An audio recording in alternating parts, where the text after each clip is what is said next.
பாகம் 541. நரேனை பற்றி பேசும்போதெல்லாம் அரவிந்தின் முகத்தில் ஏற்படும் மாற்றங்களை கவனித்த அவந்திகா அவன் தன் மீது எவ்வளவு பொசசிவாக இருக்கிறாள் என்று நினைத்து தனக்குள்ளேயே சிரித்து கொண்டாள். அரவிந்த், நீங்க என் மேல ரொம்பவே பொசசிவா இருக்கீங்கன்னு எனக்கு ஏன் தோணுது? இட்ஸ் ஓகே, என்ன மாதிரி அழகான பொண்ணுக்காக பொசசிவா இருக்கிறதுல தப்பு இல்ல என்றாள். இதை கேட்டதும் அரவிந்தின் முகம் மிகவும் சீரியஸாக மாறுவதை பார்த்த அவந்திகா அப்படியே உறைந்து போனாள். அவளது சிரிப்பு அப்படியே பாதியில் நின்றது. அவளை கூர்ந்து பார்த்த அரவிந்த், நான் பொசசிவா இருக்கேன்தான், ஆனா அதை விட ஏதோ ஒரு சிங்கத்தோட குகைக்குள்ள தனியா அனுப்பி வைக்கிற மாதிரி எனக்கு ரொம்பவே பயமா இருக்கு என்றான். அவந்திகா இதற்கு என்ன பதில் சொல்வது என்று தெரியாமல் திருவென்று விழித்து கொண்டிருக்க அந்த நேரம் அவளது செல்போன் ஒலித்தது. அவள் காலை அட்டன் செய்ததும் மறுபுறமிருந்து மிகவும் ஃபார்மலான ஒரு குரல் கேட்டது. ஹலோ மிஸ் லவ்தியா, நல்லா இருக்கீங்களா? நாங்க ஸ்போர்ட்ஸ் ஆப் கம்பெனில இருந்து பேசுறோம். இதுவரைக்கும் நீங்க எல்லாரும் வீட்லயும் இருந்து வேலை பார்த்துட்டு இருந்தீங்க. ஆனா இப்போ நம்ம கம்பெனி எல்லா ஒர்க்கர்ஸையும் நேர்ல வந்து ஒர்க் பண்ண சொல்லி ஆர்டர் பண்ணிருக்காங்க. அதுவும் இப்போ நம்ம கம்பெனி ஹெட் குவார்ட்டர்ஸ்க்கு ஷிஃப்ட் பண்ணிட்டாங்க. சோ நாளையில இருந்து நீங்க ஹெட் குவார்ட்டர்ஸ்க்கு வந்து ஒர்க் பண்ற மாதிரி இருக்கும். உங்களுக்கு இது ஓகே தானே என்றார் மறுமுனையில் இருந்தவர். அவந்திகா ஆச்சரியப்பட்டு போனாள். ரே, எப்புட்ரா என்பது போல அரவிந்தை வியப்போடு பார்த்தவள் பின்பு ஒரு பெரிய சிரிப்போடு, ஷுவர், கண்டிப்பா நான் வரேன் சார் என்று பதிலளித்தாள். அப்போ ஓகே மிஸ் லவ்தியா, நாளைக்கு காலையில 9 மணிக்கெல்லாம் நீங்க நம்ம ஆபீஸ்க்கு வந்துருங்க. நான் உங்களுக்கு நம்ம ஆபீஸ் ஹெட் குவார்ட்டர்ஸோட நம்பர் அனுப்பி வைக்கிறேன் என்று அவர் சொல்லவும் அவந்திகாவும் தேங்க்யூ சார் என்று சொல்லி போனை கட் செய்தாள். போனை கட் செய்ததும் வேகமாக தான் அமர்ந்திருந்த இடத்தை விட்டு எழுந்து அரவிந்திடம் ஓடிய அவந்திகா, அரவிந்த், அப்படி நீங்க அந்த நரேன் கிட்ட அப்படி என்னதான் சொன்னீங்க?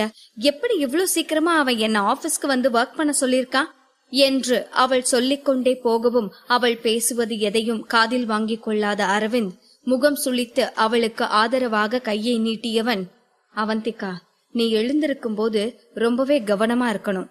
நீ கர்ப்பமா இருக்கேன்னு உனக்கு ஞாபகம் இருக்கா இல்லையா? கர்ப்பமா இருக்கும் போது இப்படித்தான் வேகமா நடப்பாங்களா?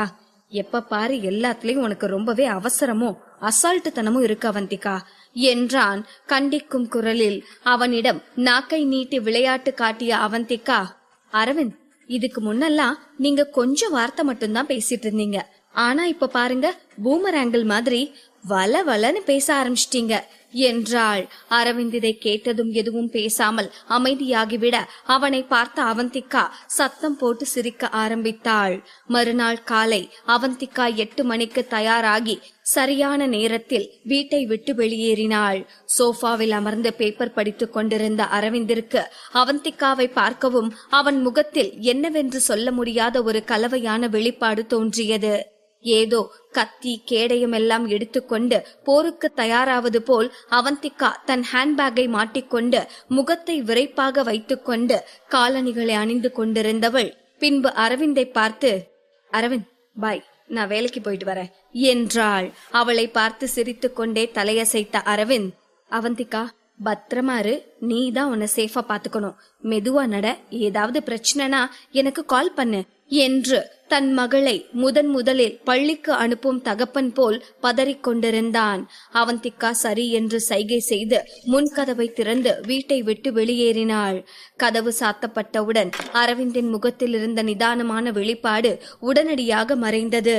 அவன் செல்போனை எடுத்து சம்பத்தின் எண்ணை டயல் செய்தவன் மிகவும் பதற்றமான குரலில், டேய், நான் சொன்ன மாதிரி ஒரு ஆளை கண்டுபிடிச்சிட்டியா இல்லையா என்று கேட்கவும் மிகவும் பொறுமையான குரலில் சம்பத் பேச ஆரம்பித்தான். நல்லா பக்காவான ஒரு ஆளை செலக்ட் பண்ணிட்டேன் சார். இந்த ஆளை இதுக்கு முன்ன இந்தியன் ஆர்மில டாப் கிரேட் சோல்ஜரா இருந்திருக்காரு. ஏதோ பர்சனல் காரணத்தால ஆர்மியை விட்டுட்டு வந்திருக்காரு. அதோட நான் நம்ம பாடி கார்ட்ஸ் 3 பேரை வச்சு அவரோட டேலண்ட்டை டெஸ்ட் பண்ணி பார்த்தேன். எல்லாரையும் அவரு ரொம்ப ஈஸியா சமாளிச்சிட்டாரு. சோ நம்ம அவந்திகா மேடம பாதுகாக்கிறதுக்கு இவரு ரொம்பவே பர்ஃபெக்டா இருப்பாரு சார் என்றான். அனைத்தையும் பொறுமையாக கேட்ட அரவிந்த், சரி, இன்னும் கொஞ்சம் பாடி கார்ட்ஸையும் ஏற்பாடு பண்ணி எல்லாரையும் மாறு வேஷத்துல எப்பவும் அவந்திகா கூடவே இருக்கிற மாதிரி ஏற்பாடு பண்ண என்றான்.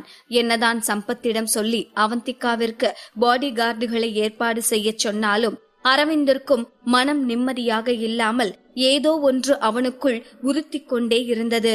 மீண்டும் சம்பத்திற்கு போன் செய்தவன், சம்பத், அவந்திகாவை சுத்தி என்ன நடந்தாலும் அத்தனையும் எனக்கு தெரிஞ்சாகணும். அவ சும்மா தண்ணி குடிச்சா கூட அதை எனக்கு இன்ஃபார்ம் பண்ணணும் என்று பதறிக்கொண்டிருந்தான். சம்பத்திற்கு அரவிந்த் நடந்து கொள்வதை பார்த்தால் கொஞ்சம் சிரிப்பாகத்தான் இருந்தது. ஆனாலும் தன் சிரிப்பை கட்டுப்படுத்தி கொண்டு ஓகே சார் என்றான். அப்புறம் நம்ம பிசினஸ பொறுத்த வரைக்கும் எல்லா மீட்டிங்கையும் ஆன்லைன்ல மாத்திரு. நான் எல்லாத்தையும் இங்கிருந்தே கவனிச்சுக்கிறேன். இப்போதைக்கு நான் சென்னை வரமாட்டேன் என்றான். இதை கேட்டதும் கொஞ்சம் பதற்றமடைந்த சம்பத், சார், இப்பதான் நீங்க உங்க குடும்ப பிசினஸ் பொறுப்பை ஏத்திருக்கீங்க. இப்ப மட்டும் நீங்க கம்பெனிக்கு வராம பெங்களூர்லயே இருந்தா அதெல்லாம் ராஜேந்திரன் சாருக்கு சாதகமா அமைஞ்சிருமோன்னு எனக்கு பயமா இருக்கு. இப்பவே எல்லாரும் அப்படித்தான் பேசிட்டு இருக்காங்க என்றான் தயக்கமான குரலில். போதும் என்று அரவிந்த் ஒற்றை வார்த்தை சொன்னதும் தான் சொல்வது எதையும் அவன் கேட்க தயாராக இல்லை என்பதை புரிந்து கொண்ட சம்பத், ஓகே சார், எனக்கு புரியுது என்று சொல்லி போனை கட் செய்தான். இங்கே போனை கட் செய்ததும் அரவிந்த் தன் உள்ளங்கையை மூடி மடக்கி தன் கோபத்தை கட்டுப்படுத்த முயற்சி செய்து கொண்டிருந்தான். அவனால் சுத்தமாகவே நிதானமாகவும் நம்பிக்கையுடனும் இருக்க முடியவில்லை. அது அவனுடைய மனைவி, அது அவனுடைய குழந்தை. என்னதான் நரேன் அவந்திகாவிற்கு தீங்கு விளைவிக்க மாட்டான் என்று அவனுக்கு நம்பிக்கை இருந்தாலும் அவனால் கவலைப்படாமல் இருக்க முடியவில்லை. அவன் தன் செல்போனை கையில் வைத்துக் கொண்டு நிதானமின்றி அங்கும் இங்கும் நடந்து கொண்டிருந்தான். வீட்டை விட்டு வெளியே வந்த அவந்திகா ஒரு நொடி திரும்பி வீட்டை பார்த்தவள் ஒரு பெருமூச்சு விட்டு கொண்டவள் தனக்குள் இருக்கும் பதற்றத்தை குறைத்துக் கொள்ள முயற்சித்துக் கொண்டே திரும்பி நடக்க ஆரம்பித்தாள். அவள் வீட்டு காம்பவுண்டை விட்டு வெளியே வரும்போதே அவளுக்காக வெளியே நரேன் தனது காருக்கு அருகில் காத்து கொண்டிருந்தான். அவனை பார்த்ததும் அவளுக்கு இன்னும் பதற்றமாக ஆரம்பித்தது. கடுமையான முயற்சி எடுத்து தன்னை நிதானப்படுத்திக் கொண்டவள் ஒரு அடி முன்னால் எடுத்து வைத்து நரேனின் அருகே சென்று, நரேன், நீ இங்க என்ன பண்ணிட்டு இருக்க என்றாள். அவளை பார்த்து சிரித்தவன், உன்னை வேலைக்கு கூட்டிட்டு போறதுக்கு தான் வந்திருக்கேன் என்றான். கொஞ்சம் திடுக்கிட்டு போனவள் போல் நடித்த அவந்திகா, என்ன என்றாள் திகைப்பான குரலில். ஃபர்ஸ்ட் கார்ல ஏறு என்று அவன் பேசிக்கொண்டே முன்பக்க இருக்கையின் கதவை திறந்து அவளை உள்ளே செல்லும்படி சைகை காட்டினான். அவள் நரேனை பார்த்து தொண்டையை செருமிக் கொண்டு, நரேன், உனக்கு என்னோட ஆபீஸ் எங்க இருக்குன்னு தெரியுமா என்றாள். அவள் இப்போது நடித்துக் கொண்டு இருந்ததால் பெஸ்ட் பெர்ஃபார்மன்ஸை கொடுக்க வேண்டும் என்று நினைத்து கொண்டிருந்தாள். எப்படி இருந்தாலும் நரேனை பொறுத்தவரை அவளுக்கு எதுவும் ஞாபகம் இல்லை என்றுதானே நினைத்து கொண்டிருந்தான். அவளை பார்த்து மெல்லியதாக புன்னகைத்துக் கொண்டிருந்த நரேன், எனக்கு தெரியும் அவந்திகா, நீ உட்காரு என்றான். அவந்திகாவும் தலையசைத்து விட்டு காருக்குள் ஏறினாள். அவர்கள் அங்கிருந்து கிளம்பினார்கள். அவர்கள் கார் அந்த இடத்தை விட்டு கிளம்பியதுமே அவர்களுக்கு சற்று தூரத்தில் நின்று கொண்டிருந்த ஒரு கருப்பு நிற கார் யாருக்கும் தெரியாமல் அவர்களை பின்தொடர ஆரம்பித்தது. அடுத்த அரை மணி நேரத்தில் அவர்கள் நரேனின் அலுவலகத்தை அடைந்திருந்தார்கள். அவள் காரிலிருந்து இறங்கியதும் அவந்திகா அவளுக்கு முன்னால் இருந்த கம்பீரமான உயரமான கட்டிடத்தை பார்த்து கண்களை சுருக்கினாள். அவள் இங்கு வருவது இது முதல் முறை அல்ல. அவர்கள் குழந்தைகளாக இருந்தபோது அடிக்கடி இதுபோல் கம்பெனிகளுக்கு வந்திருக்கிறார்கள். பல வருடங்களுக்கு முன் அவந்திகா இங்கு வந்தபோது அந்த நேரத்தில் இது ஒரு பாழடைந்த 5 மாடி கட்டிடமாக இருந்தது. 9 ஆண்டுகளுக்கு பிறகு அந்த இடத்தில் சுமார் 30 அல்லது 40 மாடிகள் கொண்ட இந்த அற்புதமான கட்டிடம் இருக்கும் என்று அவள் கற்பனை கூட செய்து பார்த்ததில்லை. அவந்திகாவின் குடும்ப நிறுவனமும் நரேனின் குடும்ப நிறுவனமும் 9 வருடத்திற்கு முன்பு கிட்டத்தட்ட ஒரே நிலையில்தான் இருந்தது. ஆனால் அவர்கள் அன்று நடுத்தர நிறுவனமாக இருந்து இன்று தொழில்துறையின் தலைவர்களாக வளர்ந்துள்ளனர். அதே நேரம் அவந்திகாவின் குடும்ப நிறுவனம் அந்த துயரமான சம்பவத்தில் சிக்கி இருந்த இடம் தெரியாமல் அழிந்துவிட்டது. அவர்கள் நிறுவனத்திற்கும் குடும்பத்திற்கும் ஏற்பட்ட அந்த துயரமான முடிவுக்கு பிறகுதான் நரேனின் நிறுவனத்தில் இந்த மாற்றங்கள் நிகழ்ந்தன. இதை யோசிக்கும் போதே அவந்திகாவிற்கு கோபம் பொத்து கொண்டு வந்தது. அவள் தன் கண்களை சுருக்கி கை முஷ்டிகளை இறுக்க மூடிக்கொண்டாள். வேறு வார்த்தைகளில் சொல்வதானால் அவளது பெற்றோரின் கடின உழைப்பை ஏமாற்றி சுரண்டித்தான் நரேனின் குடும்பம் இத்தனை பெரிய நிறுவனத்தை கட்டி எழுப்பி உள்ளது என்று அவளுக்கு தோன்றியது. இவ்வாறு சிந்தனையில் மூழ்கி நின்று கொண்டிருந்த அவள் திடீரென்று யாரோ தன் கையை தொடுவதை உணர்ந்தாள். அவள் உடனே திகைப்பு நிலையிலிருந்து வெளியே வந்து திரும்பி பார்த்தாள். அவள் கையை பிடித்த நரேன், என்னாச்சு அவந்திகா என்று கேட்கவும் உடனே தலையை ஆட்டிய அவந்திகா அவனுடைய முகத்தில் இருந்த குழப்பமான முகபாவனையை பார்த்து தன் முகத்தை ஒரு அப்பாவி போல மாற்றியவள், ஏன்னு தெரியல நரேன், இந்த இடத்த பார்த்ததும் ஏதோ இது எனக்கு ரொம்பவே பரிச்சயப்பட்ட ஒரு இடம் மாதிரி தெரியுது. அதே நேரம் இது எனக்கு விசித்திரமான ஒரு இடம் மாதிரியும் தெரியுது என்றாள். இந்த வார்த்தைகளை கேட்டு நிம்மதி பெருமூச்சு விட்ட நரேன் அந்த கட்டிடத்தை சுட்டி காட்டியவன் பின்பு நிதானமான குரலில், ஏன்னா இது என்னோட குடும்ப ஆபீஸ் அவந்திகா. நம்ம சின்ன வயசுல அடிக்கடி இந்த இடத்துக்கு வந்து விளையாடி இருக்கோம், அதான் உனக்கு அப்படி தோணுது என்றான். மீண்டும் தன் முகத்தை அப்பாவி போல வைத்த அவந்திகா, அப்போ என் குடும்ப ஆபீஸ் எங்க நரேன் என்றாள். நரேன் தன் கண்களை சுருக்கி அவளை பார்க்கவும், நம்ம 2 பேருமே சின்ன வயசுல காதலிச்சோன்னு சொன்ன, ஒரே ஸ்கூல்ல வேற படிச்சிருக்கோம், உன் குடும்பத்துக்கு ஒரு ஆபீஸ் இருந்திருக்கு, அப்போ என் குடும்பத்துக்கும் ஒரு ஆபீஸ் இருந்திருக்கும் தானே? ஒருவேளை அப்படி எதுவும் எங்க குடும்பத்துக்கு இல்லையா? நான் ரொம்ப ஏழையா இருந்தேனோ, அதனாலதான் நம்ம 2 பேரும் கல்யாணம் பண்ணிக்க முடியாம ஆகிருச்சா என்று மிகவும் அப்பாவியாக கேட்டாள். அதே நேரம் நரேனின் முகத்தில் இருந்த புன்னகை அப்படியே உறைந்தது. அவள் குடும்ப நிறுவனத்தை பற்றி அவளிடம் சொல்ல வேண்டுமானால் எப்படி இந்த கேள்விக்கு அவன் பதில் சொல்ல போகிறான்? அவள் கண்களை பார்க்க துணியாமல் அவன் பார்வையை வேறு பக்கமாக திருப்பினான். பின்பு நிதானமான குரலில், உங்க குடும்பம் கட்டிட்டு இருந்த பில்டிங் இடிஞ்சு விழுந்துருச்சு, அதனால உங்க குடும்பத்துக்கு சொந்தமான நிறுவனம் திவால் ஆகிருச்சு என்றான் தயக்கத்தோடு. தன் தலையை சாய்த்து எதையோ தீவிரமாக யோசிப்பவள் போல் பாவனை செய்த அவந்திகா, அது எப்படி நரேன், ஒரு கட்டிடம் காரணமே இல்லாம இடிஞ்சு விழுந்திருக்க முடியும்? ஆமா, என்னோட அப்பா அம்மாவுக்கு என்னாச்சு? அவங்க இறந்துட்டாங்கன்னு சுதா ஆண்டி சொன்னாங்க. எங்க அப்பா அம்மா எப்படி இறந்தாங்க என்றாள். இந்த விஷயம் அந்த நேரத்தில் பத்திரிகைகளில் வெளியிடப்பட்டது. அதனால் அதை பற்றி பொய் சொல்ல விரும்பாத நரேன், அது உங்க வீடு எதிர்பாராத விதமா தீப்பிடிச்சு உங்க அப்பா அம்மா 2 பேருமே இறந்துட்டாங்க என்றான். மீண்டும் அவனை அப்பாவியாக பார்த்த அவந்திகா, அப்போ என்னோட அப்பா அம்மா 2 பேரும் ரொம்ப மோசமானவங்களா நரேன் என்று கேட்கவும் நரேன் அப்படியே திணறி போனான். அவனால் எந்த வார்த்தையும் சொல்ல முடியவில்லை. பாகம் 542. என்னோட அப்பா அம்மா மோசமானவங்களா நரேன் என்று அவந்திகா கேட்கவும் நரேன் என்ன சொல்வது என்று தெரியாமல் திகைத்து போனான். அவன் வாயிலிருந்து வார்த்தைகள் வர மறுத்தன. உண்மையில் அவளது அப்பா அம்மா மோசமானவர்கள் இல்லை. சொல்ல போனால் ஒட்டுமொத்த பெங்களூரிலேயே மிகவும் நேர்மையான மனசாட்சியுடன் நடந்து கொள்ளக்கூடிய பிசினஸ்மேன் என்றால் அது அவந்திகாவின் அப்பாதான். நரேன் அவனது கம்பெனியின் பொறுப்பில் அமர்ந்த பிறகு அவந்திகாவின் கம்பெனியின் பழைய அக்கவுண்ட் புக்கை எல்லாம் எடுத்து பார்த்தான். அதையெல்லாம் பார்த்த பிறகுதான் நரேனுக்கு அவந்திகாவின் அப்பா அம்மா எவ்வளவு நேர்மையானவர்கள் என்று புரிந்தது. அவந்திகாவின் குடும்பம் அவர்கள் வருமானத்தில் ஒரு குறிப்பிட்ட சதவீதத்தை வருடா வருடம் தானமாக கொடுத்து கொண்டிருந்தார்கள். கிட்டத்தட்ட 5 பள்ளிகளுக்கும் அவர்கள் நன்கொடை கொடுத்து கொண்டிருந்தார்கள். ஆனால் ஒரு நாளும் தாங்கள் செய்யும் நல்ல காரியங்களை அவர்கள் விளம்பரப்படுத்திக் கொண்டது கிடையாது. அவர்கள் உண்மையாக நல்ல உள்ளம் படைத்தவர்கள். அப்படிப்பட்ட ஒரு குடும்பம் இப்படி ஒரு சோகமான முடிவை அனுபவித்திருக்க கூடாது. ஆனால் அவளிடம் இவற்றை சொல்ல அவனுக்கு தைரியம் வரவில்லை. இதை எப்படி அவளிடம் சொல்வது என்றே அவனுக்கு புரியவில்லை. அவளது பெற்றோரின் மரணத்திற்கு அவனது குடும்பமே காரணம் என்று அவனால் அவளிடம் சொல்ல முடியவில்லை. இவற்றை நினைக்கும் போது அவனது மனதில் வலியை உணர்ந்தான்.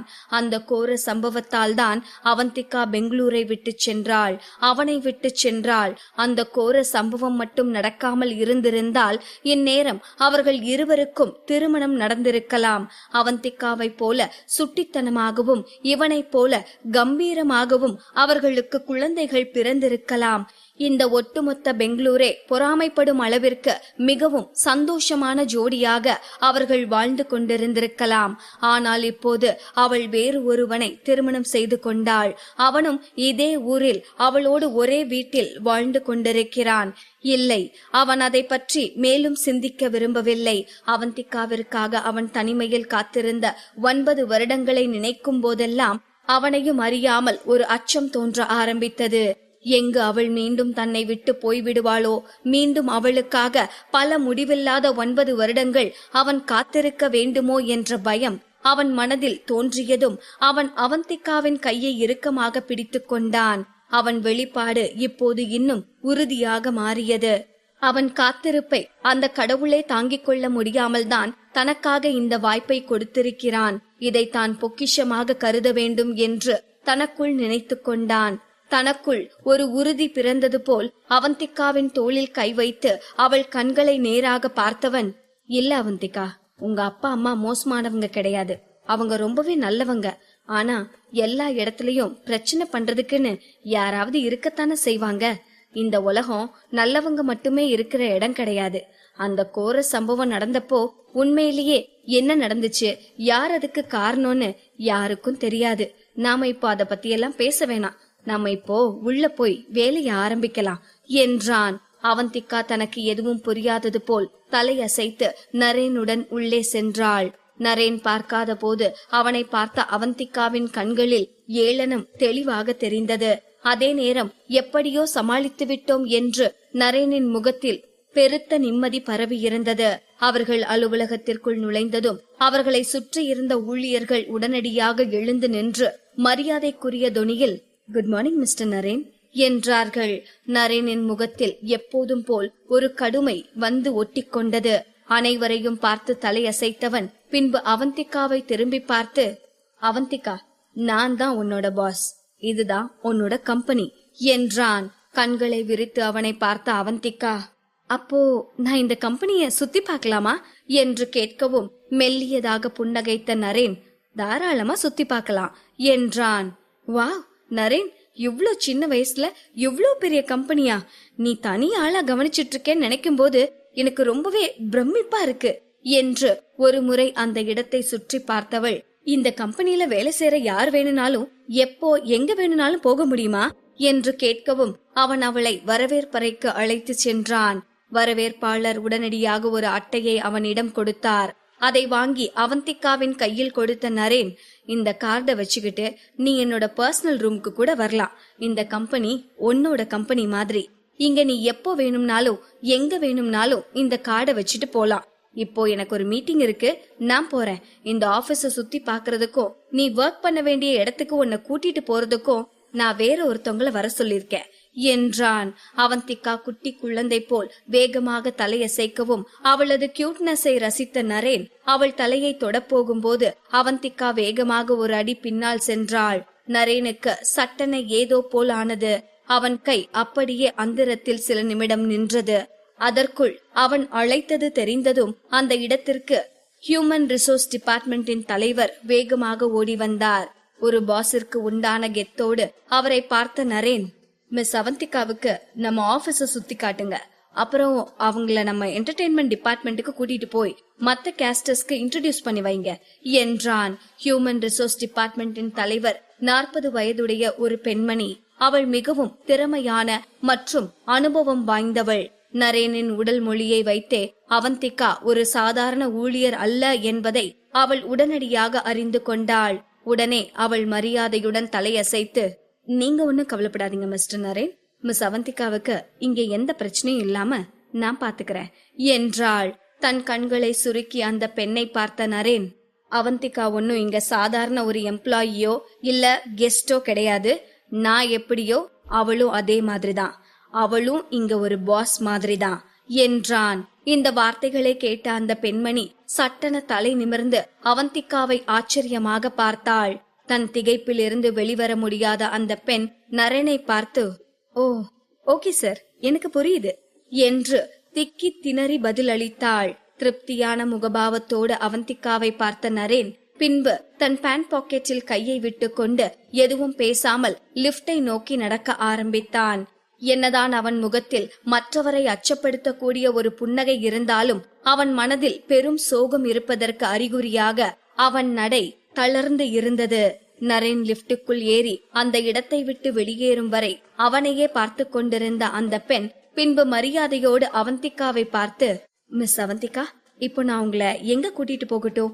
இந்த கம்பெனியோட எந்த டிபார்ட்மெண்ட்டை நீங்க சுத்தி பார்க்க ஆசைப்படுறீங்க என்றாள் மிகவும் பணிவான குரலில். ஏதோ யோசனையில் இருந்த அவந்திகா அசட்டுத்தனமாக சிரித்துவிட்டு அந்த பெண்ணை பார்த்து தலையசைத்தாள். பின் தன் கையில் இருந்த அந்த என்ட்ரி கார்டை பார்த்தாள்.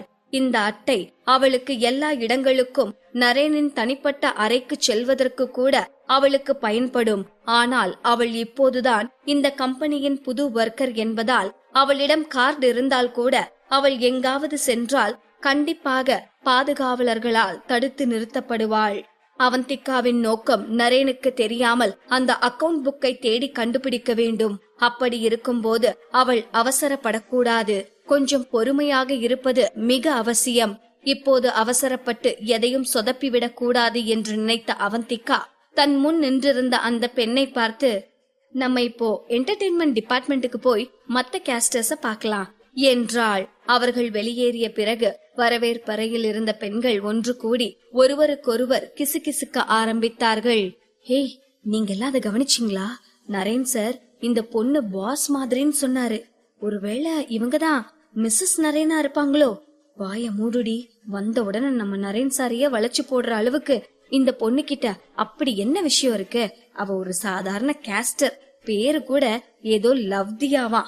அட பைத்தியக்காரி, இதுக்கு மேல உனக்கு வேற என்ன வேணும்? இந்த லவ்தியா நம்ம கம்பெனில சேர்ந்ததும் அவளை பாப்புலர் ஆக்குறதுக்கு நம்ம கம்பெனி எவ்வளவு தீவிரமா வேலை செஞ்சாங்கன்னு நீ மறந்துட்டியா என்ன?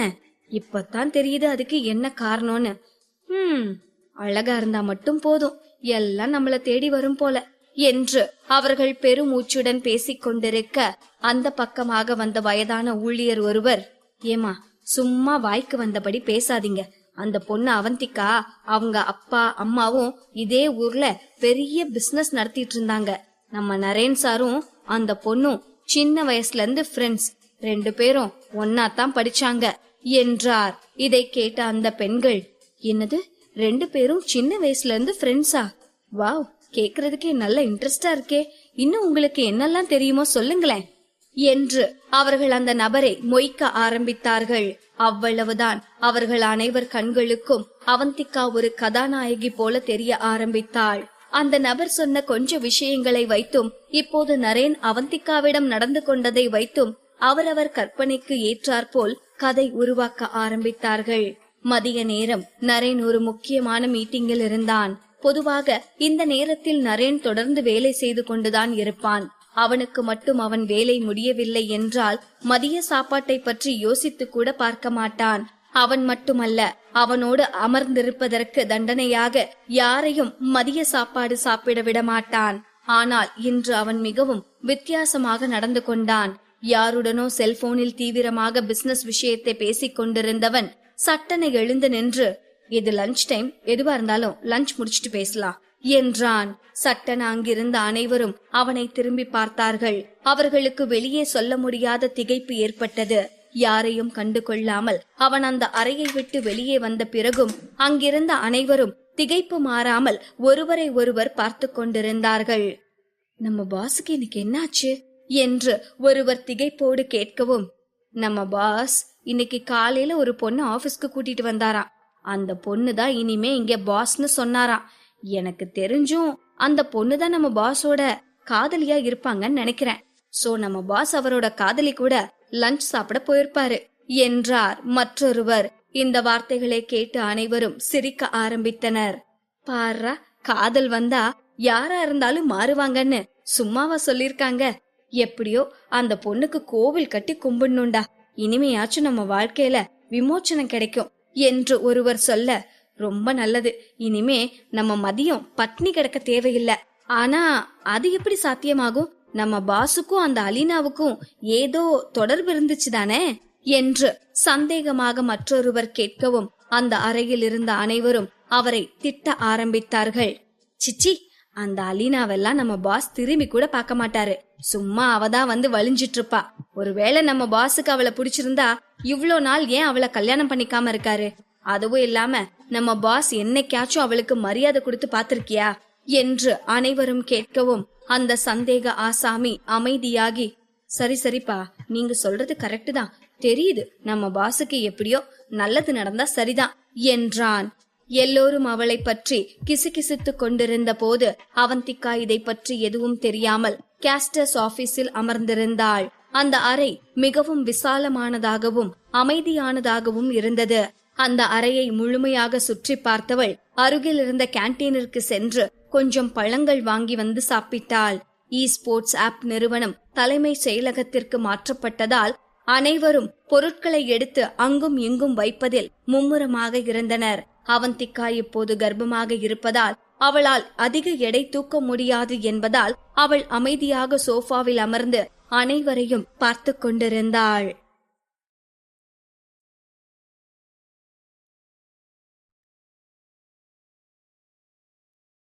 பாகம் 543. இன்றுதான் முதலில் அந்த அலுவலகத்தில் இ ஸ்போர்ட்ஸ் ஆப் கம்பெனி மாற்றப்பட்டிருந்ததால் அனைவரும் அந்த அறையை ஏற்பாடு செய்வதில் மும்முரமாக இருந்தார்கள். அவந்திகா அமைதியாக அமர்ந்து அவர்கள் அனைவரையும் பார்த்து கொண்டிருந்தாள். தலைமை செயலகத்திற்கு வேலைக்கு வர சொல்லப்பட்ட மற்ற பெண் கேஸ்டர்களில் சிலர் இப்போது முகத்தில் அதிருப்தியுடன் சோஃபாவில் அமர்ந்து தங்களுக்குள் விவாதித்துக் கொண்டிருந்தனர். என்ன இது, திடீர்னு ஆபீஸ்க்கு வர சொல்லிட்டாங்க, நாமெல்லாம் பொண்ணுங்க, இதெல்லாம் யோசிக்கவே மாட்டாங்களா? ரொம்பவே சிரமமா இருக்கு. ஆமா, எனக்கும் தான். நான் இன்னும் முழுசா தூங்கியே முழிக்கல. என்ன போய் ஆபீஸ்க்கு கிளம்ப சொன்னா எப்படி கிளம்புவேன்? சரி இருங்கப்பா, உங்க எல்லாருக்கும் நான் ஒரு கிசு சொல்றேன், அத கேளுங்க. உண்மையிலேயே அந்த லவ்தியா யாருன்னு தெரியுமா? அவர்கள் பேசிக்கொண்டிருக்கும் போது அவந்திகா என்று தன்னுடைய பெயர் காதில் விழுந்ததும் சற்று சுதாரித்த அவந்திகா அவர்கள் தன்னை பற்றி என்ன பேசுகிறார்கள் என்று கவனிக்க ஆரம்பித்தாள். இந்த லவ்தியா உண்மையிலேயே அழகிதான், அதெல்லாம் சந்தேகமே இல்ல. முன்னாடி அவ சூப்பர் ஸ்டார் அரவிந்த் கூடலாம் சில விளம்பரங்கள்ல நடிச்சிருக்கா. ஆனா கொஞ்ச காலமா அவளை பத்தி சிலர் பேசுறத வச்சு பார்க்கையில எனக்கு அவளை பத்தின சில உண்மைகள் தெரிஞ்சது என்று சொல்லிவிட்டு அந்த பெண் தங்களை சுற்றிலும் வேறு யாரேனும் இருக்கிறார்களா என்று பார்த்தாள். பின்னர் அவளை சுற்றி இருந்த மற்ற பெண்கள் எல்லோரும் அவள் என்ன சொல்ல போகிறாள் என்கிற ஆர்வத்தில் அவளை மிகவும் நெருங்கி வந்து தங்களது காதுகளை பட்டை தீட்டி வைத்துக் கொண்டனர். அவந்திகாவும் அதே ஆர்வத்துடன் அந்த பெண் என்னதான் சொல்ல போகிறாள் என்று கவனிக்க தொடங்கினாள்.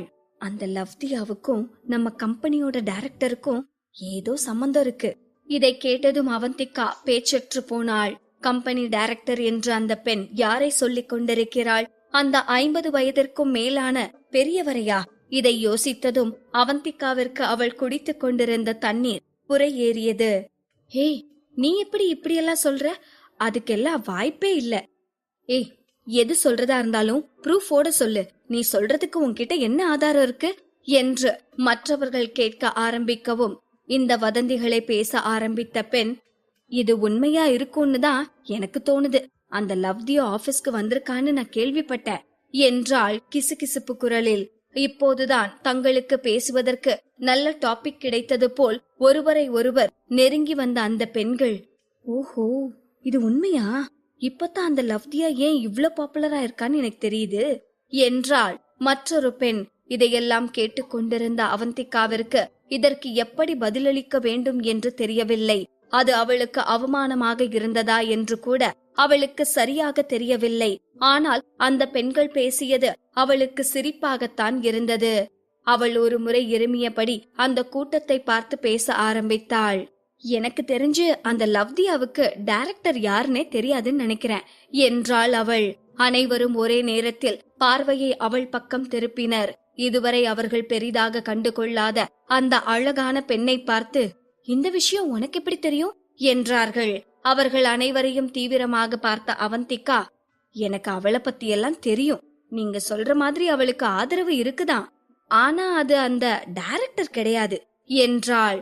அப்படின்னா யார் அவளுக்கு சப்போர்ட் பண்ணிட்டு இருக்கிறது என்று மற்றொரு பெண் கிசுகிசுப்பான குரலில் அவந்திகாவிடம் கேட்கவும் அனைவரும் அவந்திகாவை பார்த்து அவளது பதிலுக்காக காத்திருந்தார்கள்.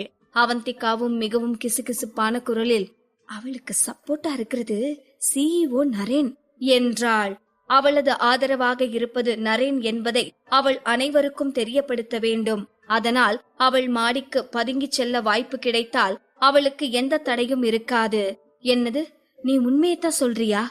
அது எப்படி அவளுக்கு CEO நரேன் சாரோட சப்போர்ட் கிடைக்கும்? வாய்ப்பே இல்ல. நீ சொல்ற மாதிரி அவளுக்கு நரேன் சாரோட சப்போர்ட் இருந்தா அவ ஏன் இன்னும் இது மாதிரி சின்ன கேஸ்டரா இருக்கணும்? அவ ரொம்பவே ஈஸியா சினிமாக்குள்ள நுழைஞ்சு இந்நேரம் பெரிய ஹீரோயினா கூட ஆகிருக்கலாமே என்று ஒரு பெண் கேட்கவும், கரெக்டா கேட்ட. நரேன் சாரோட ஆதரவு இருந்தா அவ இன்னும் இங்க இருக்க வேண்டிய அவசியமே இல்ல. ஆமா, நீ யாரு? நீயே பெரிய கோமாளி மாதிரி தான் இருக்க, அதான் நீ இதெல்லாம் சொல்லிட்டு இருக்க என்று மற்றொரு பெண் சொல்லவும் அங்கே பலத்த சிரிப்பொலி எழுந்தது. அவர்கள் அனைவரையும் நிதானமாக பார்த்த அவந்திகா, இவ்ளோ நேரம் நீங்க எல்லாம் பேசிட்டு இருந்தீங்களே, அந்த லவ்தியா? நான் தான் என்றாள். அனைவரும் திகைத்து போனார்கள். கிட்டத்தட்ட அதே நேரத்தில் அறையின் கதவு திடீரென்று திறக்கப்பட்டது. நரேன் உள்ளே நுழைந்தான். அவன் அறைக்குள் நுழைந்த கணம் அந்த அறையில் இருந்த அனைவரும் அதிர்ச்சி அடைந்தனர். அந்த அறையில் பெண் கேஸ்டர்கள் மட்டும் இல்லாமல் வேறு சிலரும் இருந்தார்கள். நரேனை பார்த்ததும் அனைவரும் ஒருவித பயத்தோடு எழுந்து நின்று என்ன சொல்வது என்று தெரியாமல், நரேன் சார் என்று திக்கி திணறிக் கொண்டே நின்றார்கள். அவர்கள் யாரையும் கண்டு கொள்ளாத நரேன் அந்த அறையில் இருக்கும் வேறு யாரும் தன் கண்ணுக்கு தெரியாதவன் போல நேராக அவந்திகாவை நோக்கி நடந்தவன் அவள் எதிரே ஒரு தட்டில் பழங்கள் இருப்பதைக் கண்டு தட்டை தூக்கி ஓரமாக வைத்துவிட்டு, பசிக்குதா? நான் உன்னை லஞ்சு கூட்டிட்டு போறேன், இந்த பழம் மட்டும் உனக்கு எப்படி போதும்? இந்த வார்த்தைகளை சொல்லிக்கொண்டே அவன் அவளது மணிக்கட்டை பிடித்து அவளை அந்த அறைக்கு வெளியே அழைத்துச் சென்றான். இது ஏன் தப்புதான் அவந்திகா, நீ கர்ப்பமா இருக்கிறேங்கிறதவே நான் மறந்துட்டேன். கர்ப்பமா இருக்கிறவங்களுக்கு அதிகம் பசிச்சுட்டே இருக்கும்னு நான் கேள்விப்பட்டிருக்கேன். அவந்திகா, உனக்கு என்ன பழம் பிடிக்கும்னு சொல்லு, நான் உனக்கு அப்புறமா ஃப்ரெஷ்ஷா வாங்கி கொடுக்கறேன். இங்க ஒரு ஃப்ரிட்ஜ் ஒன்ன வைக்க சொல்றேன், நம்ம பழங்கள் எல்லாம் அதுல வச்சுக்கலாம். உனக்கு எப்போ எது தேவையோ அப்ப அதை சாப்பிட்டுக்கலாம் என்றான். அங்கிருந்த யாராலும் தங்கள் கண்களை நம்பவே முடியவில்லை. இவன் உண்மையில் அவர்களது சிடுமூஞ்சி பாஸ் நரேன் தானா, இல்லை அவன் உருவத்தில் வேறு யாராவது வந்திருக்கிறார்களா என்று அவர்களுக்கு தோன்றியது. நரேன் தன்னை தனிப்பட்ட முறையில் தேடி வருவான் என்று அவந்திகா முற்றிலும் எதிர்பார்க்கவில்லை. மதிய சாப்பாட்டு வேளையில் மீட்டிங்கில் அவன் மாடியில் இருப்பான் என்றுதான் நினைத்திருந்தாள். ஆனால் அவள் அவனுடன் வாகன நிறுத்துமிடத்திற்கு நடந்து சென்று காரில் ஏறி வெளியே சென்ற பிறகுதான் அவந்திகாவிற்கு திடீரென்று சுய நினைவு வந்தது. அவள் நரேனின் கையை பிடித்து, நரேன், நம்ம இப்போ எங்க போறோம் என்றாள் பதற்றமான குரலில். மிகவும் நிதானமாக அவந்திகாவை திரும்பி பார்த்த நரேன், நம்ம இப்போ லஞ்ச் சாப்பிடுறதுக்கு வெளியே போறோம் அவந்திகா. உனக்கு ஞாபகம் இருக்கா இல்லையா, நீ இப்போ கர்ப்பமா இருக்க. சோ நீ பாட்டுக்கு நினைச்சதெல்லாம் சாப்பிட முடியாது. நீ ரொம்ப சத்தான சாப்பாடு சாப்பிடணும். அப்பதான் நீயும் நம்ம குழந்தையும் ஆரோக்கியமா இருக்க முடியும். அவந்திகா திகைத்து போனாள். உண்மை தெரியாத யார் பார்த்தாலும் அவள் வயிற்றில் வளர்வது நரேனின் குழந்தை இல்லை என்று சொன்னால் சுத்தமாக நம்ப மாட்டார்கள். உண்மையில் அவன்தான் அந்த குழந்தையின் தந்தை போலவும், அந்த குழந்தை பிறப்பதற்காக அவன் ஆவலோடு காத்திருப்பது போலவும் கதை சொல்லிக் கொண்டிருந்தான். ஆனால் எதுவும் பேசாத அவந்திகா அமைதியாக தலையசைத்து சரி என்றாள். அலுவலகத்திற்கு மிக அருகில் தனியார் உணவகம் இருந்தது. மிக விரைவில் அவர்கள் அங்கு வந்தார்கள். காரை நிறுத்திவிட்டு உணவகத்தில் உள்ள பிரைவேட் அறைக்கு அவர்கள் சென்று அமர்ந்ததும் ஏற்கனவே நரேன் அவர்களுக்காக ஆர்டர் செய்திருந்த உணவுப் பொருட்கள் ஒவ்வொன்றாக கொண்டு வரப்பட்டு பரிமாறப்பட்டு கொண்டிருந்தது. அவந்திகா, இதோ இருக்கே, இது பிளாக் சிக்கன் சூப். இது உன்னோட ஹெல்த்துக்கும் நம்ம குழந்தையோட ஹெல்த்துக்கும் ரொம்ப நல்லது. கர்ப்பமா இருக்கிறவங்க அது சாப்பிட்டா அவங்களுக்கு இன்னும் அதிக ஆரோக்கியம் கிடைக்கும்னு நான் கேள்விப்பட்டேன். சோ ஃபர்ஸ்ட் இந்த சூப்பு குடி. இதோ இங்க இருக்கே, இது எல்லாம் உனக்கு ரொம்ப ரொம்ப பிடிச்ச சாப்பாட்டு ஐட்டம்ஸ். உனக்கு இப்போ இதுல எது சாப்பிட தோணுதோ சாப்பிடு என்று சொல்லி அவந்திகாவின் தட்டில் ஒவ்வொன்றாக எடுத்து வைத்தான் நரேன். மேஜையில் இருந்த பாத்திரங்களை பார்த்தால் உண்மையில் அவை அனைத்தும் அவளுக்கு மிகவும் பிடித்த உணவுகள்தான். உண்மையில் அவள் பசியுடன் இருந்தாள். தவிர இது போன்ற உணவகங்களில் வழங்கப்படும் உணவுகள் பாதுகாப்பானது என்பதால் அவள் எதை பற்றியும் யோசிக்காமல் தனது வயிற்றை நிரப்பிக்கொள்ள தயாரானாள். அதே நேரம் அவளுக்கு பிடித்த ஒவ்வொரு உணவையும் நரேன் ஞாபகத்தில் வைத்திருக்கிறான் என்பது அவளுக்கு மிகவும் ஆச்சரியமாக இருந்தது. அவள் இதை யோசிக்கும் போதே அவளை அறியாமல் அவள் கண்களில் ஒரு திகைப்பு தோன்றியது. அவள் கண்களில் வெளிப்படையாக இருந்த சிக்கலான உணர்ச்சிகளை மறைக்க அவள் பார்வையை கீழே செலுத்தினாள். அங்கிருந்த உணவுகள் அனைத்தையும் அவள் வெறித்து பார்த்தபோது அவளுடைய பார்வை திடீரென்று அங்கிருந்த கிராப் லாலிபாப்பில் பதிந்தது. அதை பார்த்ததும் அவளது கண்கள் மின்ன துவங்கியது. ஒரு நண்டு லாலிபாப்பை எடுத்து நரேனின் வாய் அருகே நீட்டிய அவந்திகா, நரேன், நான் மட்டும் உன்னை பாக்க வச்சுக்கிட்டு இது எல்லாத்தையும் சாப்பிட்டா நல்லா இருக்காதுல்ல. சோ நீயும் என் கூட சாப்பிடணும். நானே என் கையால உனக்கு ஊட்டி விடுறேன் என்றாள். நரேன் அதிர்ந்து போனான். ஏதோ ஒரு பேயை பார்த்தது போல் அவன் அந்த நண்டு லாலிபாப்பை பார்த்து கொண்டிருந்தான். அவனுடைய வெளிப்பாடு மிகவும் வித்தியாசமாக மாறியது. அவனை உன்னிப்பாக பார்த்த அவந்திகா அப்பாவியாக முகத்தை வைத்து, என்னாச்சு நரேன்? ஏன் நான் குடுக்கறத நீ சாப்பிட மாட்ற? இங்க இருக்கிறதுலயே நான் உனக்கு ரொம்பவே டேஸ்டான ஃபுட்டை தான் செலக்ட் பண்ணிருக்கேன். இங்க பாரேன், இந்த நண்டை பார்க்கும் போதே எனக்கு நாக்குல எச்சி ஊறுது என்று சொன்ன அவந்திகா ஒரு நொடி தன் கையில் இருந்த நண்டை பார்த்துவிட்டு, ஒருவேளை என் கை அழுக்கா இருக்கும்னு நினைச்சு நீ ஃபீல் பண்றியா என்றாள். நரேன் பேச்சற்று போனான். அவந்திகாவிற்கு நண்டு மிகவும் பிடிக்கும் என்று நரேனுக்கு தெரியும். ஆனால் துரதிர்ஷ்டவசமாக நரேனுக்கு நண்டு சாப்பிட்டால் உடலில் பல உபாதைகள் ஏற்படும். அவன் மிக மிக சிறிய அளவில் நண்டை தன் உணவில் சேர்த்து கொண்டால் கூட அது அலர்ஜியாகி அவன் உதடுகளை தடிக்க வைத்துவிடும். அவன் அதை நிராகரிக்க விரும்பினான். ஆனால் அவன் அவ்வாறு செய்ய வாயை திறந்த நொடியில் அவன் வாய்க்குள் நண்டு லாலிபாப்பை வைத்த அவந்திகா பின்பு முகமெல்லாம் புன்னகையோடு, நரேன், நான் சொன்னேன்ல இது சூப்பரா இருக்கும்னு, இப்ப சொல்லு, உனக்கு இது பிடிச்சிருக்கா இல்லையா என்றாள். நரேன் முற்றிலும் அதிர்ந்து போனான். ஏற்கனவே அவன் வாய் முழுவதும் நண்டின் சுவையால் நிரம்பி இருந்தது. உண்மையில் அந்த கிராப் லாலிபாப்பின் சுவை நன்றாகத்தான் இருந்தது. ஆனால் அவன் அலர்ஜியை பற்றி அவனுக்கு ஞாபகம் வந்ததும் இப்போதே அதை கீழே துப்ப வேண்டும் போல் அவனுக்கு தோன்றியது. இருப்பினும் அடுத்த நொடி அவந்திகாவின் வார்த்தைகள் அவனது காதில் விழுந்தது. நரேன், நம்ம சின்ன வயசுல இருந்து காதலிச்சிட்டு இருக்கோம். சோ எனக்கு பிடிக்கிற விஷயம் உனக்கும் பிடிக்கும் தானே? நான் கரெக்டா தானே சொல்றேன் என்றாள் அப்பாவியாக.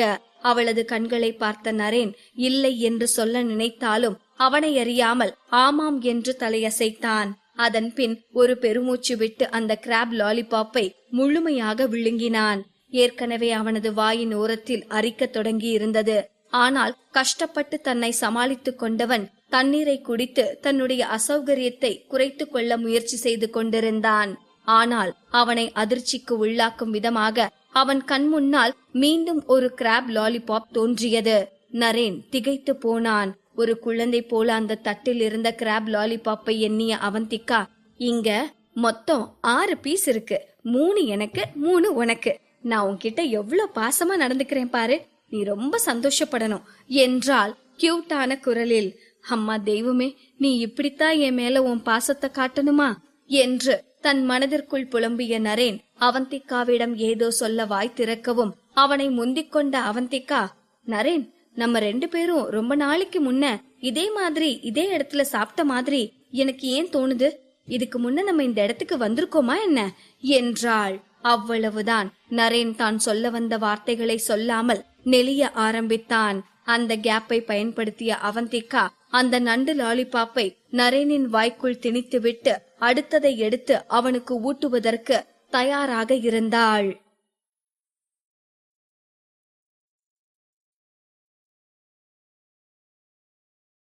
பாகம் 544. ஏற்கனவே 2 நண்டு லாலிபாப்களை நரேனுக்கு ஊட்டிய அவந்திகா அடுத்ததை ஊட்ட தயாராக இருக்கவும் நரேன் அதை நிராகரிக்கவும் முடியாமல் சாப்பிடவும் முடியாமல் திணறிக் கொண்டிருந்தான். நரேன் தயங்கிக் கொண்டிருக்கும் போது, நரேன், இது மாதிரி நல்ல சாப்பாட்ட எப்படி ஷேர் பண்ணி சாப்பிடணும்னு நீ என்கிட்ட இருந்துதான் கத்துக்கணும். எனக்கு ரொம்ப பிடிச்ச விஷயத்த கூட நான் உன் கூட ஷேர் பண்ணிக்க தயாரா இருக்கேன். ஆனா நான் ஷேர் பண்ணிக்கிறத ஏத்துக்க நீ தயாரா இருக்கியா என்றாள். ஒரு நொடி கூட தாமதிக்காத நரேன், நான் தயாரா இருக்கேன் அவந்திகா என்றான். என்னதான் அவனுக்கு அலர்ஜி ஏற்படும் என்று தெரிந்தாலும் அந்த நேரத்தின் அழகை கெடுக்க விரும்பாத நரேன் அவந்திகாவிற்கு பிடித்ததை செய்ய தயாரானான். இந்த முறை அவந்திகா அந்த நண்டு லாலிபாப்பை நரேனின் வாய் அருகே கொண்டு சென்ற போது நரேனே வாண்டடாக வாயை திறந்து அதை சாப்பிட ஆரம்பித்தான். அவன் முழுமையாக 3 நண்டுகளையும் சாப்பிட்டு முடித்த பிறகுதான் அவந்திகாவின் முகத்தில் புன்னகையே தோன்றியது. அந்த 3 நண்டுகளே அவனை நாள் முழுக்க நோயாளியைப் போல படுக்க வைக்க போதுமானதாக இருக்கும். அதை யோசித்து பார்த்த அவந்திகா மனதிற்குள்ளாகவே சிரித்து கொண்டாள். சாப்பிட்டு முடித்ததும் அவந்திகாவை அழைத்து கொண்டு வேக வேகமாக ஆபீஸிற்கு சென்றான் நரேன். அதற்கிடையில் அவன் அவளிடம் ஒரு வார்த்தையும் பேசவில்லை. சரியாக மதியம் 3 மணி அளவில் நரேனின் ஆபீஸுக்கு ஒரு ஆம்புலன்ஸ் வந்து நின்றது. சிறிது நேரத்தில் நரேனிடமிருந்து அவந்திகாவின் மொபைலுக்கு ஒரு காலும் வந்தது. அவந்திகா, எனக்கு ஒரு இம்பார்ட்டன்டான பிசினஸ் மீட் இருக்கு. சோ என்னால உன்னை வீட்டுல கொண்டு போய் இன்னைக்கு டிராப் பண்ண முடியாது.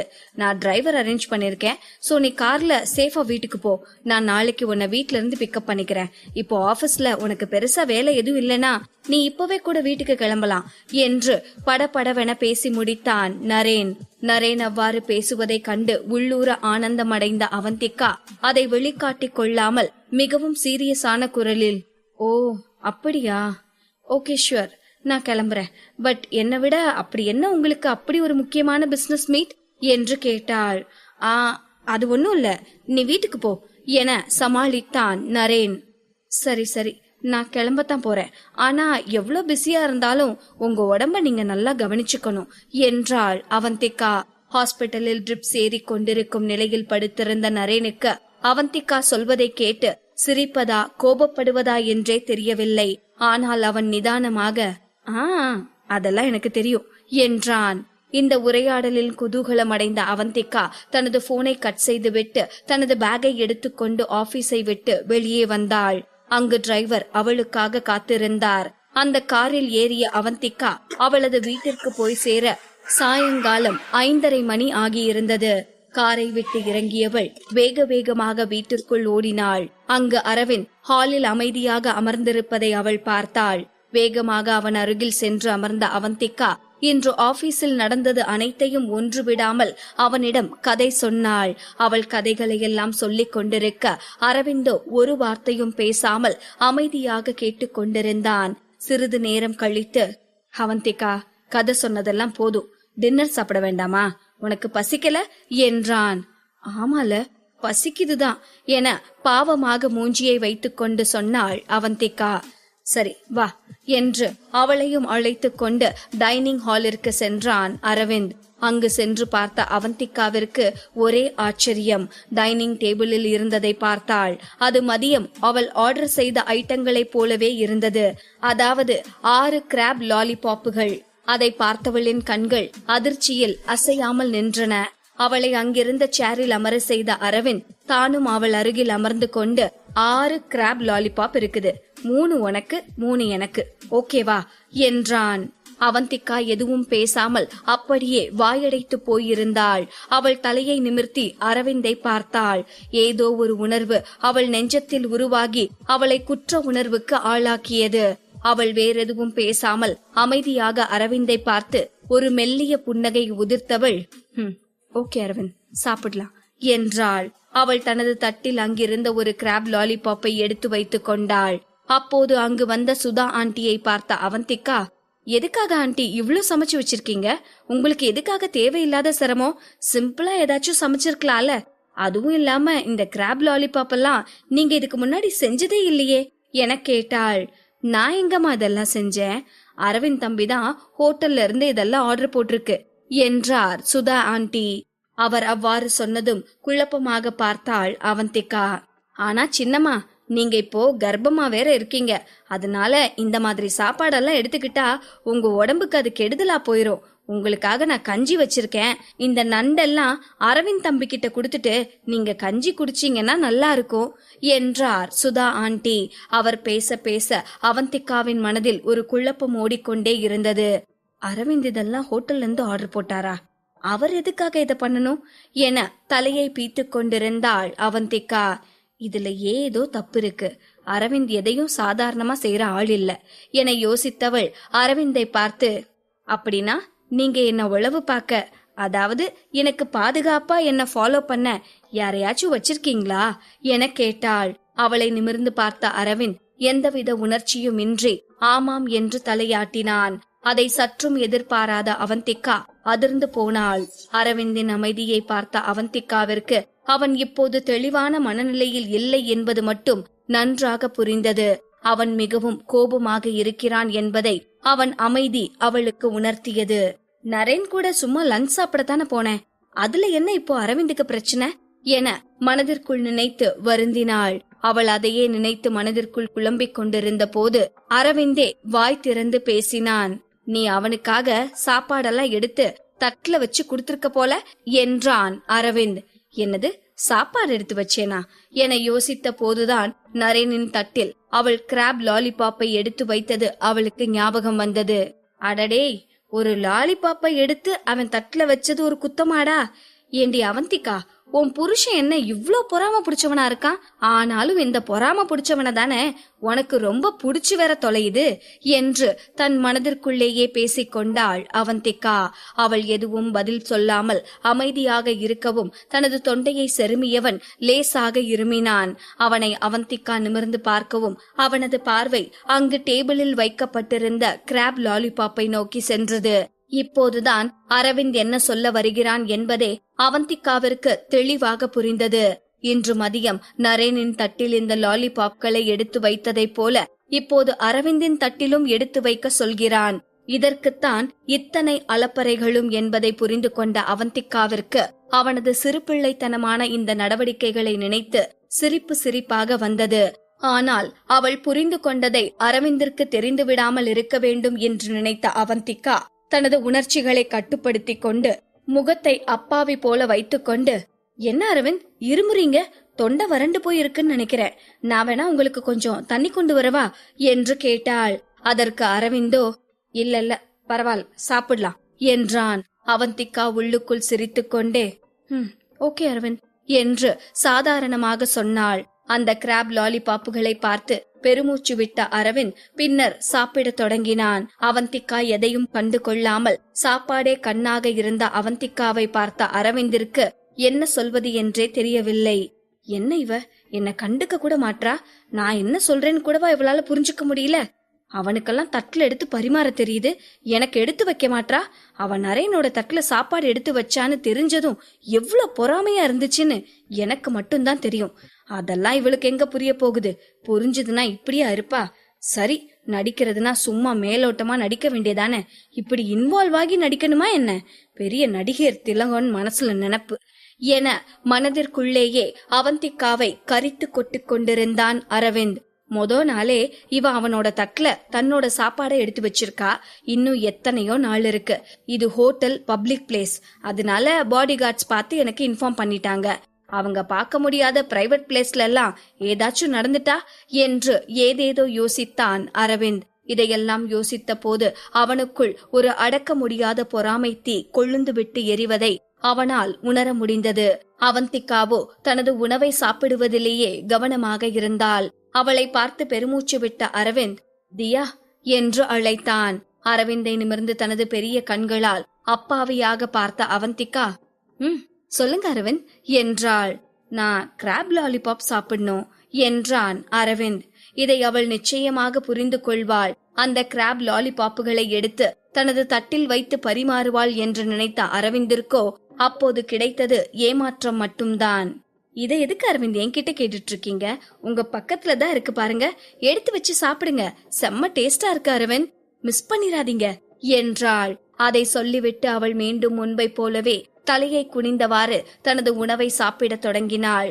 அரவிந்திற்கு தலையை பீத்து கொள்ளலாம் போல இருந்தது. தான் வாய் திறந்து கேட்ட பிறகும் கூட அவள் எதையும் புரிந்து கொள்ளாமல் சாப்பாடே கதி என்று இப்படி சாப்பிடுகிறாளே என்று அரவிந்திற்கு பயங்கர கோபம் வந்தது. மிகுந்த விரக்தியிலும் ஏமாற்றத்திலும் இருந்த அரவிந்த் தானே தனக்கு எடுத்து வைப்பதற்காக ஸ்பூனை கையில் எடுத்த போது வேகமாக தனக்கு முன்னே ஒரு லாலிபாப் நீட்டப்பட்டதை கவனித்தான். வேகமாக நிமிர்ந்து பார்த்த அரவிந்திற்கு ஆச்சரியம். அவந்திகாதான் அதை அவன் முன்னே நீட்டி பிடித்திருந்தாள். இந்தாங்க அரவிந்த், உங்களுக்கு தான், சாப்பிடுங்க என்று கனிவாக சொல்லிவிட்டு அவனை பார்த்து மென்மையாக புன்னகைத்தாள். மிகுந்த மகிழ்ச்சி அடைந்த அரவிந்த் அதை சாப்பிடலாம் என்று தனது வாயை திறந்த போது வேகமாக அதை பின்பக்கமாக இழுத்து கொண்டாள் அவந்திகா. அரவிந்த் திடுக்கிட்டு போனான். அப்போது அவந்திகா கலகலவென சிரித்தாள். அவளது சிரிப்பு சத்தம் அந்த அறை முழுக்க எதிரொலித்தது. அவள் சிரித்துக்கொண்டே அரவிந்தை பார்த்து, அரவிந்த், நீங்க குழந்தை மாதிரி இருக்கீங்க அரவிந்த் என்று சொல்லிவிட்டு மீண்டும் சிரிக்க தொடங்கினாள். அப்போதுதான் அரவிந்திற்கு புரிந்தது. அவள் தான் சொல்ல வந்த அனைத்தையும் புரிந்து கொண்டுதான் எதுவும் புரியாமல் நடித்திருக்கிறாள் என்று. அரவிந்த் அதை தெரிந்து கொண்டான் என்று அவந்திகாவிற்கு புரிந்ததும் அவள் தனது சிரிப்பை நிறுத்திவிட்டு மிகவும் சீரியஸாக முகத்தை வைத்துக் கொண்டாள். அரவிந்த், உங்களுக்கு நண்டு பிடிக்காதுன்னு எனக்கு நல்லாவே தெரியும் என்று அவந்திகா சொல்லவும் அப்படியே அதிர்ந்து போனான் அரவிந்த். எதுக்காக அரவிந்த் பிடிக்காத உன்னை பிடிச்ச மாதிரி சாப்பிடணும், நீங்க என்ன வீம்பு உங்களுக்கு என்று கேட்டவள் தனது போர்க்கில் ஒரு சிக்கன் பீஸை எடுத்து அதை அரவிந்தின் முன்னால் நீட்டினாள். உங்களுக்கு சிக்கன்னா ரொம்ப பிடிக்கும்னு தெரியும், இந்தாங்க சாப்பிடுங்க என்றாள். அதை வாங்கிக் கொண்ட அரவிந்திற்கு இப்போது தன்னை நினைத்தே சிரிப்பாக இருந்தது.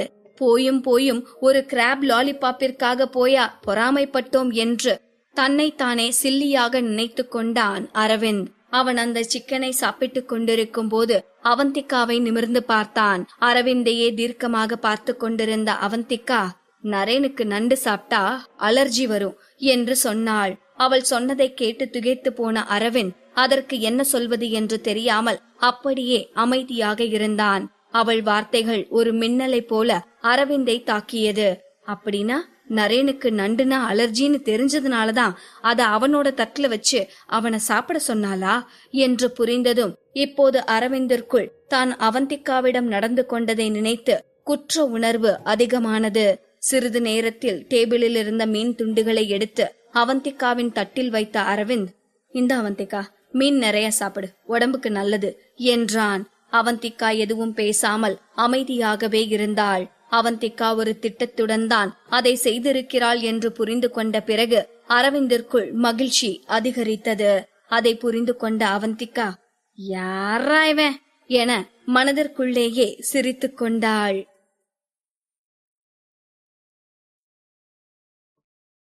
பாகம் 545. அவந்திகாவின் வீட்டில் அரவிந்தும் அவந்திகாவும் மிகுந்த மகிழ்ச்சியாக இருந்து கொண்டிருந்த அதே நேரத்தில் இன்னொரு வீட்டில் மிகுந்த தனிமையும் அதிக அளவிலான விரக்தியும் நிறைந்து கிடந்தது. அலீனா பல நாட்களாக நரேன் வீட்டில் வீட்டுச் சிறையில் இருக்கிறாள். அவளுடன் யாருமே பேசுவதில்லை. அங்கிருந்த பணிப்பெண்கள் கூட அவளை கண்டால் ஒரு தொற்று நோயாளியை பார்த்ததை போல விலகி ஓடிவிடுகிறார்கள். அவளே அவர்களிடம் பேச முயற்சித்தால் கூட பேயை பார்த்தால் பயந்து ஓடுவதைப் போல மிரள்கிறார்கள். நாள் முழுவதும் யாருடனும் பேசாமல் பழகாமல் இப்படியே தனிமையில் இருப்பது அவளுக்கு பைத்தியம் பிடிக்க செய்துவிட்டது. அவள் கவலையாகவும் விரக்தியுடனும் அதே நேரத்தில் மிகவும் பயந்து போயும் இருந்தாள். நரேன் தனக்கு இப்படி ஒரு தண்டனையை கொடுப்பான் என அவள் எதிர்பார்க்கவே இல்லை. அவன் அவளை அடித்து துன்புறுத்தி இருந்தால் கூட அதனால் ஏற்பட்டிருக்கும் உடல் வலியை கூட அவள் தாங்கி இருப்பாள் போல. ஆனால் அலீனாவால் இந்த தனிமையும் அதனால் ஏற்பட்டிருக்கும் மன உளைச்சலையும் தாங்கிக் கொள்ளவே முடியவில்லை. அதுவே அவளுக்கு மிகுந்த சித்திரவதையாக இருந்தது. அவளால் எதையுமே செய்ய முடியாத செயலற்ற நிலைக்கு தள்ளப்பட்டிருந்தாள். இரவு உணவை எடுத்துக்கொண்டு வீட்டு வேலையால் ஒருவர் அலீனாவின் அறைக்குள் வந்தார். அவர் டேபிளில் அலீனாவிற்கான உணவையெல்லாம் வைத்துவிட்டு அங்கிருந்து செல்லும் போது அவரது கையை பிடித்து கொண்ட அலீனா, பிளீஸ் பிளீஸ், எனக்கு நரேனை பார்க்கணும், அதுக்கு நீங்க தான் ஹெல்ப் பண்ணணும், எனக்கு நரேனை ரொம்ப தேடுது, பிளீஸ் அவர்கிட்ட போய் நீங்க சொல்லுங்களேன் என்று கெஞ்சினாள் அலீனா. அலீனாவின் கையை தட்டிவிட்ட அந்த வேலைக்கார பெண் அவளை முறைத்து பார்த்து, நரேன் சார் ரொம்ப பிஸியா இருக்காரு, அவருக்கு ஏகப்பட்ட வேலை இருக்கும்போது உன்னை வந்து அவர் பார்க்கணும்னு நினைக்கிறியா நீ என்று சற்று கடுமையாகவே பேசினாள். அலீனாவிற்கு துக்கம் தொண்டையை அடைத்தது. அவள் தன் உதட்டை கடித்து கொண்டாள். நரேன் அப்படி என்ன பிஸியா இருக்காரு? ஒருவேளை அப்படியே பிஸியா இருந்தாலும் கூட அவர் என்ன பார்க்க வராம இருக்க மாட்டாரு என்றாள் அலீனா. அவளை பார்க்கவே பாவமாக தெரியவும் அந்த வேலைக்கார பெண்ணின் மனம் இளகியது. நரேன் சார் இப்பெல்லாம் அதிக நேரம் அந்த கேஸ்டர்ஸ் ஆபீஸ்லயே தான் இருக்காரு. அவர்கிட்ட ஏதாச்சும் முக்கியமான ஃபைல்ல சைன் வாங்கணும்னா கூட அவரை அங்கதான் போய் பார்க்க வேண்டியதா இருக்குன்னு சொல்றாங்க. அதுவும் போக அங்க ஒரு பொண்ணு இருக்காளாமே, அவ கூட எப்படி லஞ்சுக்கு போலாம், அவளை எங்கெல்லாம் வெளியே கூட்டிட்டு போலான்னு பிளான் பண்றதுக்கே அவருக்கு நேரம் சரியா போயிடும் போல. அந்த பொண்ணுக்கும் அவருக்கும் ஏதோ தொடர்பு இருக்கிறதா ஆபீஸ்ல எல்லாரும் பேசிக்கிறாங்களாம் என்றாள் அந்த வேலைக்கார பெண். அவர் சொன்னதை கேட்டதும் மிகுந்த கோபம் கொண்ட அலீனாவோ, என்ன சொன்ன என்று கத்தினாள். இவ்வளவு நேரம் பார்க்க பாவமாக தெரிந்தவள் இப்போது வேதாளம் மீண்டும் முருங்கை மரம் ஏறிய கதையாக பழையபடி அவளுடைய திமிர்த்தனமான பேச்சை கேட்டதும் அந்த வேலைக்கார பெண்ணுக்கும் கோபம் வந்தது. எல்லாரும் பேசிக்கிறதான் நானும் சொன்னேன். அந்த பொண்ணு கூட நரேன் சார் ஆபீஸ்ல வச்சு கூத்தடிச்சிட்டு இருக்காராம். அவ பேரு கூட ஆளதான் ஆரம்பிக்கும். ஏதோ அமெரிக்காவோ ஆப்பிரிக்காவோ அப்படித்தான் ஏதோ சொன்னாங்க என்றாள் அந்த வேலைக்கார பெண். அவந்திகா என அலீனா தன் வாய்க்குள்ளேயே முனகினாள். அலீனாவின் கண்கள் அதிர்ச்சியில் விரிந்தன. அவள் அப்படியே எழுந்து பின்னாலேயே நடந்தாள். வேகமாக சென்று அங்கிருந்த மேஜையின் மீது மோதினாள். அவளா அது? ஆமா, அவளாதான் இருக்கணும். அது கண்டிப்பா அவதான் என்று பைத்தியத்தை போல புலம்பினாள் அலீனா. அவளுக்கு நரேனின் எண்ணம் நன்றாக புரிந்தது. அவளுக்கு நினைவு திரும்புவதற்குள் அவந்திகாவை அவன் காதலில் விழவைக்க பார்க்கிறான். அதற்காகத்தான் தினமும் அவளுடன் ஊர் சுற்றி கொண்டிருக்கிறான் என்றெல்லாம் அலீனா தெளிவாக புரிந்து கொண்டாள். அவங்க 2 பேரும் இப்போ ஒன்னா இருக்காங்கன்னா அப்போ என்னோட நிலைமை? 9 வருஷமா நரேனுக்காக காத்துட்டு இருக்கேனே, அவன் என்ன அப்படியே தூக்கி போட்டுட்டு போக போறானா என்று புலம்பிய அலீனா தனது முஷ்டியை மடக்கிக் கொண்டு முகத்தை விகாரமாக வைத்துக் கொண்டாள். இதை இப்படியே விடக்கூடாது என்று பல்லை கடித்தவள் அந்த வேலைக்கார பெண்ணிடம், ஏய், உன்னோட செல்போனை கொடு, நான் நரேன் கிட்ட பேசணும் என்றவள் அந்த பெண்ணிடமிருந்து அவளது செல்போனை பறிக்க முயன்றாள். அவள் செயலில் பதறிப்போன அந்த வேலைக்கார பெண், ஏய், என்ன பண்ற? இப்போ எங்களால நரேன் சாருக்கு போன் பண்ண முடியாது. காரணம் இல்லாம அவரை நாங்க யாரும் தொந்தரவு பண்ண கூடாதுன்னு கண்டிஷனா சொல்லிருக்காரு. அத மீறி நாங்க அவருக்கு போன் பண்ணுனா அவ்வளவுதான், எங்களை என்ன பண்ணுவார்னே தெரியாது என்று பதறினாள். காரணம் இல்லன்னு யார் சொன்னது? காரணம் இருக்கு. நான் ஒரு முக்கியமான விஷயம் பேசணும். இப்பவே போனை போட்டு கொடு, இல்ல என்னோட போனையாச்சும் எனக்கு திருப்பி கொடு என்று வெறி பிடித்தவள் போல கத்தினாள் அலீனா. அவளை வெறுப்புடன் பார்த்த அந்த வேலைக்கார பெண், ஒழுங்கா கொடுத்த சாப்பாட்டை சாப்பிட்டுட்டு கம்முனு கட, போன் வேணும் புண்ணாக்கு வேணும்னு என்று சொல்லிவிட்டு அங்கிருந்து சென்று விட்டாள்.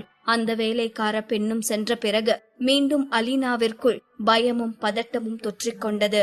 அவள் பூட்டியிருந்த அந்த அறையின் கதவை வேகமாக தட்டினாள். கதவை திறங்க, என்னோட போனை என்கிட்ட திருப்பி கொடுங்க, எனக்கு என்னோட போன் வேணும், பிளீஸ், யாராச்சும் இருக்கீங்களா? எனக்கு நரேன் கிட்ட பேசணும், எனக்கு நரேன் வேணும், அவன் எனக்கு துரோகம் பண்ண முடியாது என்று வெறி கொண்ட மட்டும் கத்தினாள் அலீனா. ஆனால் அவள் கத்தலுக்கு எந்த ஒரு பதிலும் அந்த பக்கத்திலிருந்து வரவில்லை. அந்த வீட்டு சிறைக்குள்ளேயே இருக்க இருக்க அலீனாவின் பயம் இன்னும் அதிகமாக தொடங்கியது. நரேனும் அவந்திகாவும் உண்மையில் நெருக்கமாக மாறிவிட்டால் இனி எப்போதும் அலீனாவை இந்த அறையிலிருந்து வெளியேற நரேன் அனுமதிக்க மாட்டான் என்பது அலீனாவிற்கு நன்றாகவே புரிந்தது. ஏனென்றால் தன்னை வெளியே விட்டால் அவர்களுக்கு இடையில் தான் ஒரு மிகப்பெரிய தடையாக இருப்பேன் என்பது நரேனுக்கு தெரியாதா என்ன? இதையெல்லாம் யோசிக்க யோசிக்க முழுதாகவே பைத்தியமாக மாறிவிடுவோமோ என்னும் அளவிற்கு பயந்தாள் அலீனா. மணிக்கணக்கில் அந்த அறையின் கதவை தட்டிக் கொண்டே இருந்தாள். ஆனால் கதவுக்கு அந்த பக்கத்தில் யாரும் வருவதாகவே தெரியவில்லை. கடைசியில் சோர்ந்து போனவள் கதவிலேயே முதுகை வைத்து அப்படியே கீழே சரிந்தாள். அந்த அறை முழுவதையும் வெறிக்க வெறிக்க பார்த்தாள். டேபிளில் வைக்கப்பட்டிருந்த உணவை ஒரே உதையில் எட்டி தள்ளினாள். அனைத்தும் அறை முழுக்க சிதறி போனது. அவளால் வெளி உலகத்தோடு தொடர்பு கொள்ள முடியவில்லை. தன்னை இந்த சிறையிலிருந்து காப்பாற்றிக் கொள்ள முடியவில்லை என்று யோசித்தவளுக்கு முட்டிக் கொண்டு வந்த அழுகையையும் வேதனையையும் கட்டுப்படுத்த முடியவில்லை. தனது உள்ளங்கையில் தனது முகத்தை புதைத்துக் கொண்டு தேம்பி அழத் தொடங்கினாள் அலீனா. நீண்ட நேரம் அழுது கொண்டிருந்தவள் அப்படியே படுத்துக் கொண்டாள். அந்த அறை முழுக்க சிதறி கடந்த சாப்பாட்டின் வாசனை கூட அவளுக்கு குமட்டலை வர வைத்தது. அதிலிருந்த ஒரு மீன் துண்டு கெட்டு போனதைப் போல மனம் வீசியது.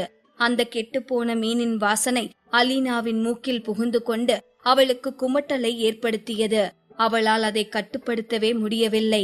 நீண்ட நேரமாக அழுது கொண்டிருந்தாலும் எதுவுமே சாப்பிடாமல் தன்னை வருத்தி கொண்டிருந்தாலும் அவளுடைய உடல்நிலை மோசமாகிக் கொண்டே வந்தது.